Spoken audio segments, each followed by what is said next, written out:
City to city, state to state, coast to coast.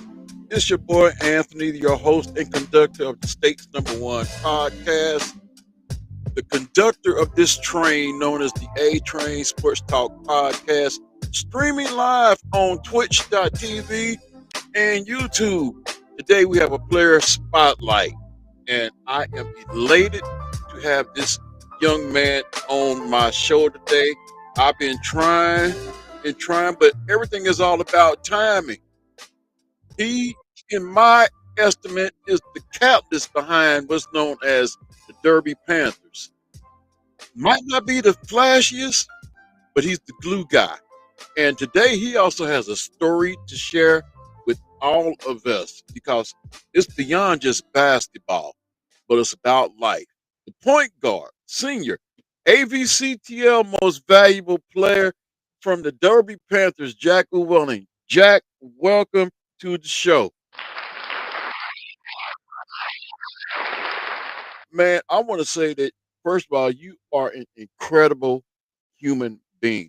Beyond what goes on the basketball court, and I know it starts in the classroom, and we're gonna get to that too. But man, your life itself.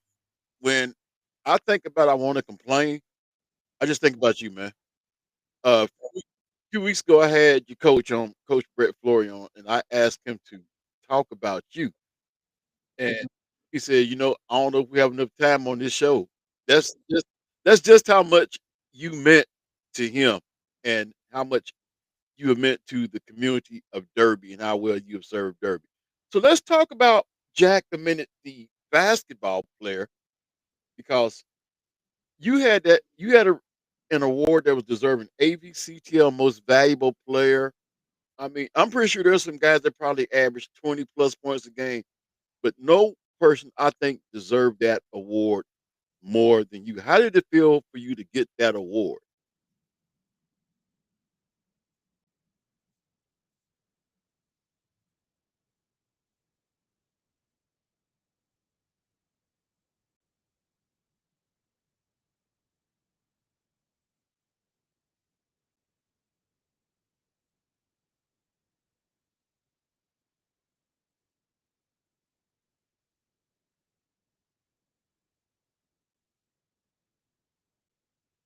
Just the work that you put in.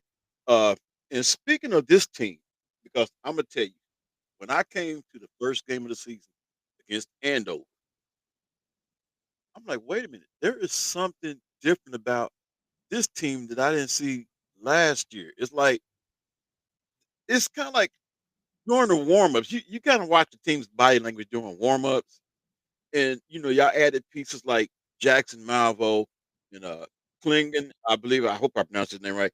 But it's like during the warm-ups, it's like y'all had this swag and confidence about yourself. So would you say that y'all set the tone in the Andover game? Now I know most likely it was set during the preseason before the game started, but was the tone set during that Andover game? Because like I said, when I came in and saw y'all doing warm-ups, I'm like, this team got a certain swag and confidence about themselves.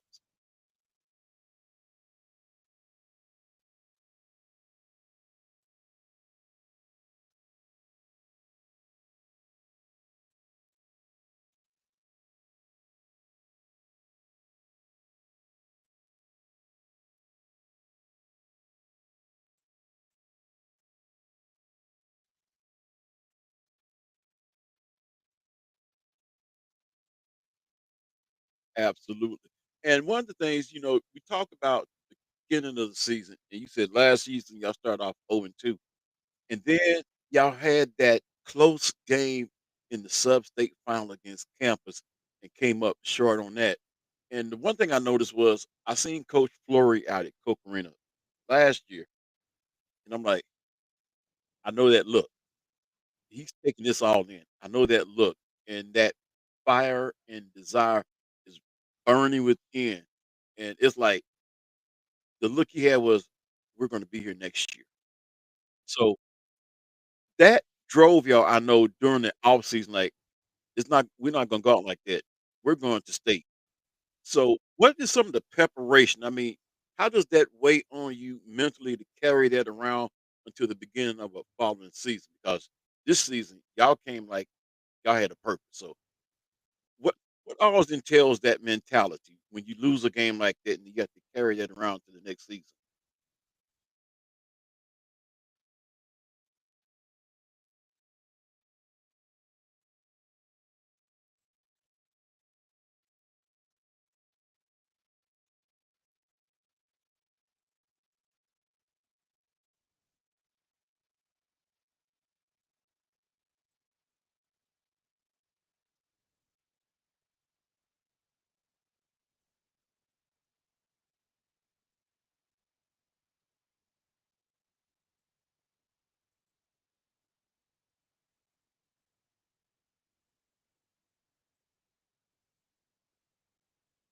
I say I would agree with that assessment. Uh, so now let's look a little bit at this season because, like I said, you guys started off like gangbusters. Uh, Played some City League teams in the AVCTL GWAL Challenge. Y'all passed that test with flying colors. Even when talking with Coach, he said, the main thing was to win league and get to state. He said it wasn't so much a goal to win a midseason tournament, but when y'all went out there to that tournament of champions. Because to me, the way I look at it, that was right there preparation grounds for getting you guys to state. That that tournament itself had a loaded tournament. So what was it like to look at the tournament bracket and then to come out on top of that bracket with the tournament of champion trophy?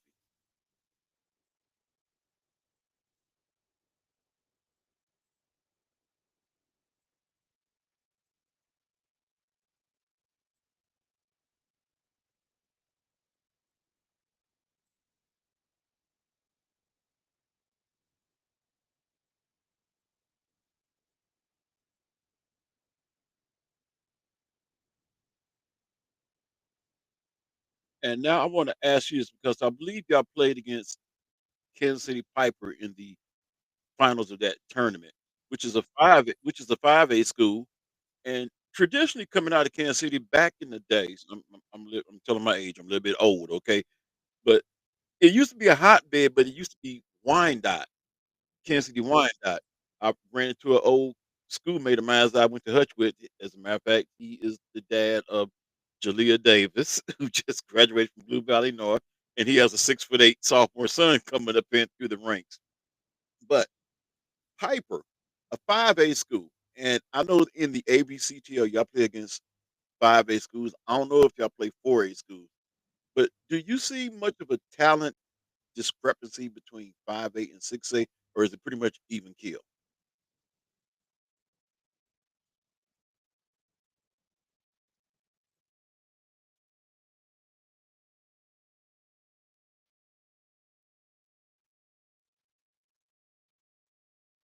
Mhm.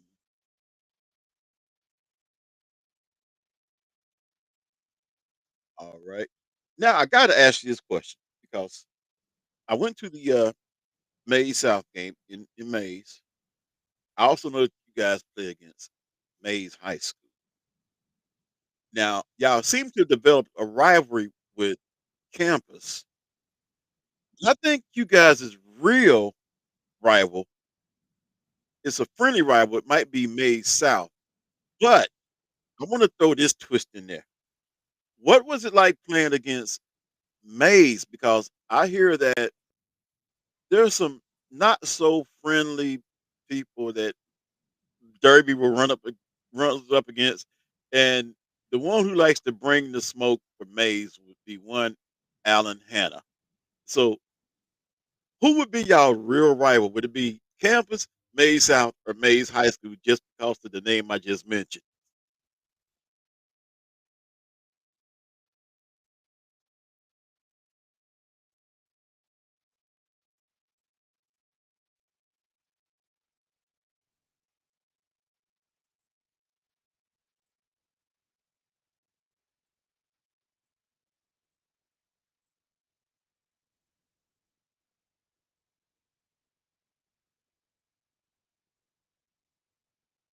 And the reason I had to throw that in there because I've seen Mays a few times. I went to their rival game, Mays South.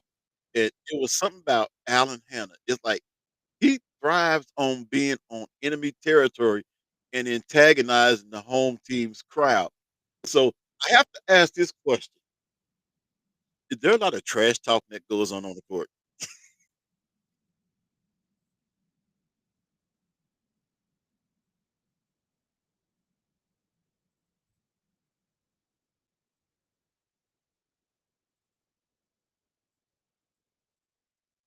All right, what are some of your most memorable games? Games that like stand out, like okay, or games where you were like in that zone, like you couldn't, you was just feeling it. What are some of your most memorable games? Who were they against?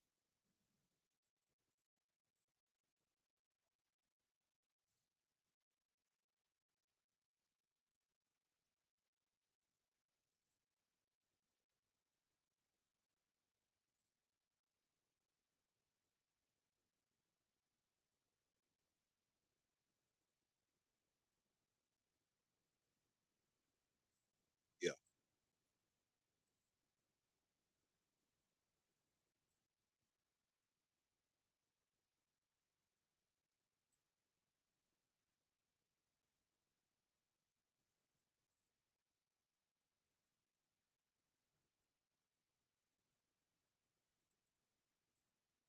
All right.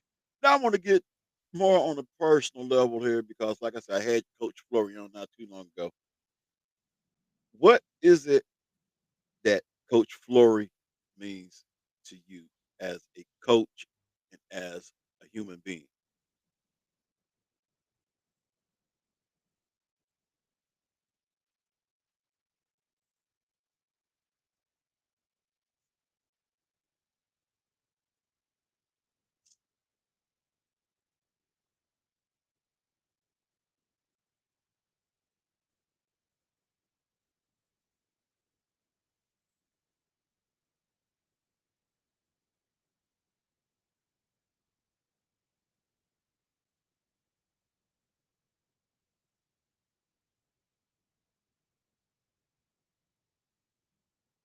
Speaking of which, you guys had I'm not looking at the roster. How many seniors did y'all have this year? Five seniors. Okay, so that means there's gonna have to be some replenishing next year. But I often hear coaches say this group that's leaving left the program in better shape than when they came in. So, what is the outlook, the future for Derby boys basketball? Can this next group can they carry the torch, get it over the hump?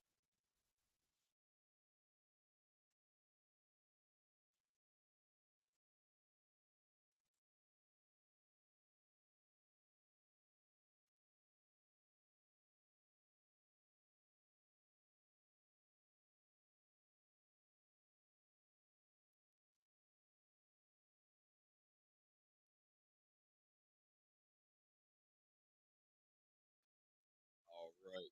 And who are some of the key players coming back next year that we should keep our eye on? I want you to put your coaching hat on.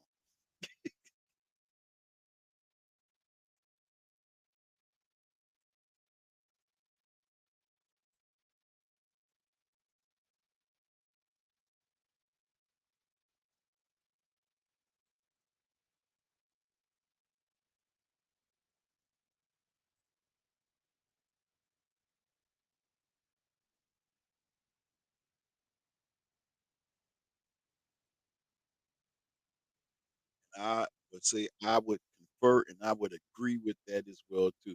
And especially as long as you have Coach Flory there.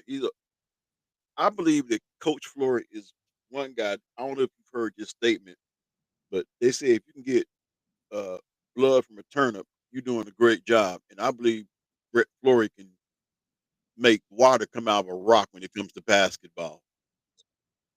And like I said, I know how much you mean to him. So now what I want to do is uh, I want to get to the real meat of the matter now because there was a story that you shared on Ketchick, Kansas. And I have to admit, I may look tough, big, and bad, but when I seen that story, man, I was like touched. And I want you to share your story with those who may be watching the live stream right now because it's a story I think people need to hear and it can't be told enough. And I'm gonna say it like this. We had a man years ago that went to our church. He's deceased now, but he used to always tell his story about being paralyzed. And I mean, he would tell the story over and over and over. And each time he told it, you felt something. I'm like, that's his story. He continues to tell. And I want to say, in you, I want you to share your story, but don't let it stop here. Continue to tell it because someone needs to hear it and it may inspire someone. So tell us what you've had to overcome to get to where you're at.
Man, I see that's why that was the main reason I want to get you on this show because I want to hear that story.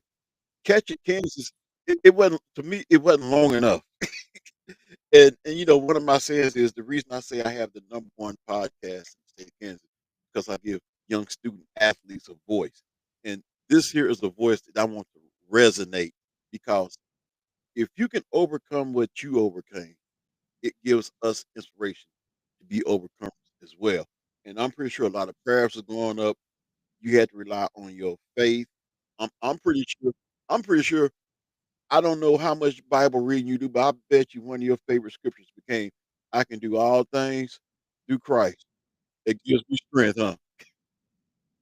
And he gave you the strength and gave you a platform. That's why I say you have a powerful testimony. Always share it and don't be ashamed because you never know who it might inspire.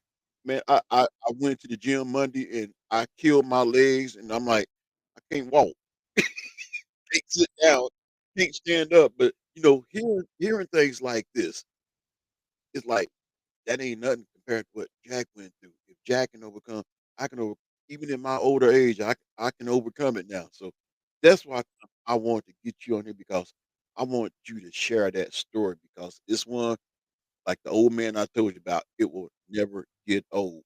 Well, this is your senior year, so now I know the fun begins.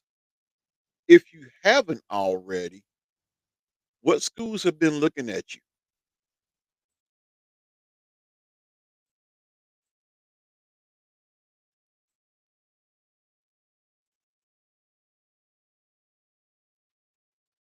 And that's amazing because I just had the Bethel coach on not too long ago too. So, and I right, and I think he mentioned he's like, yeah, we got our eye on him too. So, uh, hey, I'm telling you right now, since following the Derby culture, and I didn't get to make the JUCO games this year, but those of you who are going to school within the area, if I get a chance to, y'all gonna give me a reason to follow. So, I whichever school gets you, I'll just go ahead and vouch like this. Not only are they getting a good basketball player, they're also getting a good person, a good human being, a good leader, someone who knows what it takes to overcome, and that is very infectious. I want to ask you this question because I ask all my young people this: what is your grade point average? 3.0.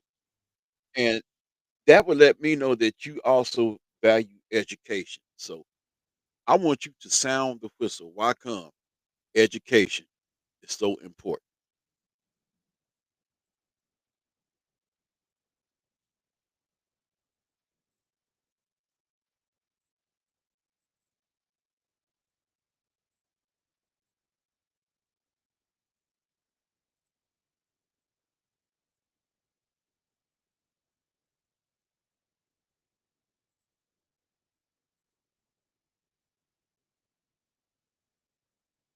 All right. I hope everybody heard that because the translation of what he's saying is that someday basketballs are going to stop bouncing and you need to have something to fall back on. So get those book smarts, get that education.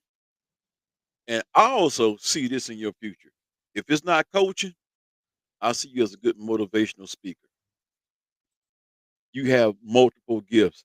And I'll say, let the good Lord use you and let him put you in places that only half of us can imagine being in. But I want to thank you for being on the show. Appreciate you for your time. Uh, wish you the best of luck, God's blessings throughout the rest of your career.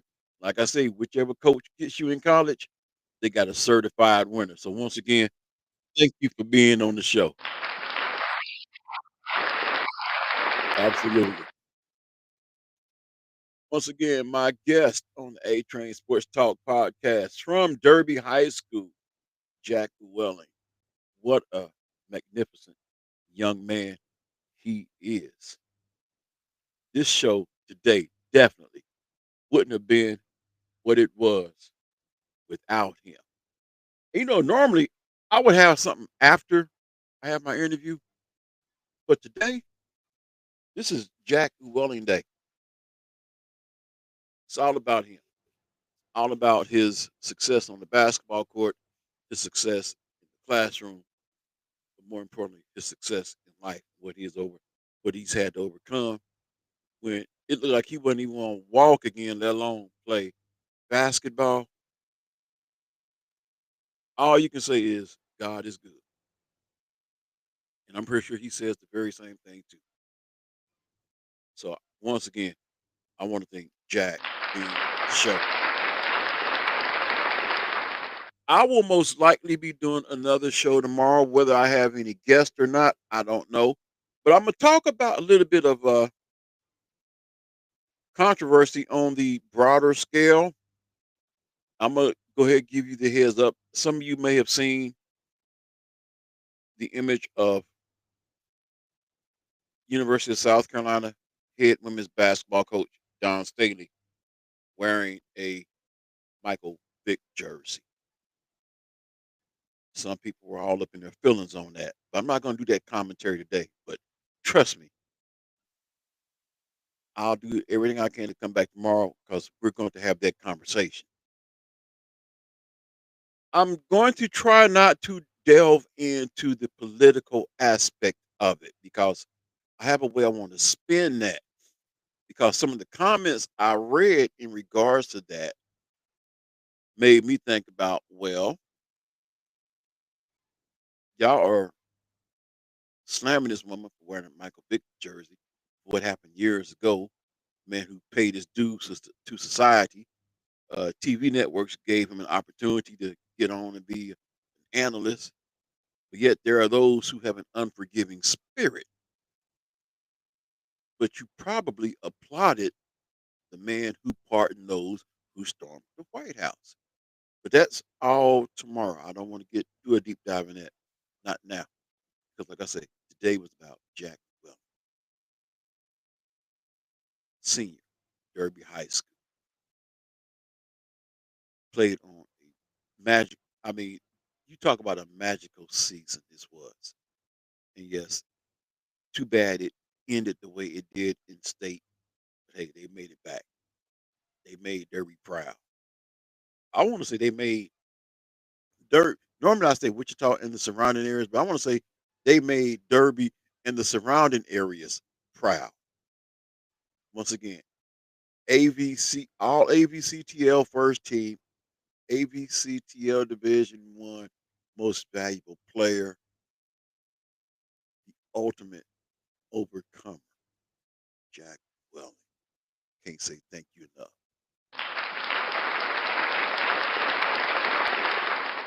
Well, that's going to do it for today. Hope you have enjoyed this show. Hope you enjoyed the live stream. If you missed any of this, trust me, this is going to be on podcast as well too. I know I'm I'm getting to the stage where I can finally figure some of this new technology out. And it's been around for a while, but it's new to me because I'm having to use it.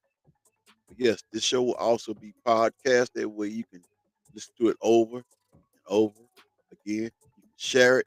If you're looking at this on YouTube right now, by all means, leave comments. Tell me what you think. Like, share, subscribe. Because as you see, it's not about me. It's about my guest. Also hoping to hear back in the future from Zoe Buckner Franklin. I know she'll be a great interview as well too. I'm just calling it. I'm just prophesying that right now.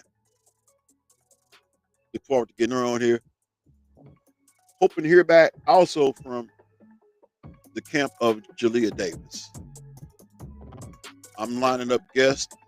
Hopefully hear back from them, but in the future, hope to get those on as well too. But today, we honor Jack Welch and the legacy he left at Derby. Until the next time, take care of yourself and each other. God bless. I'm out of here.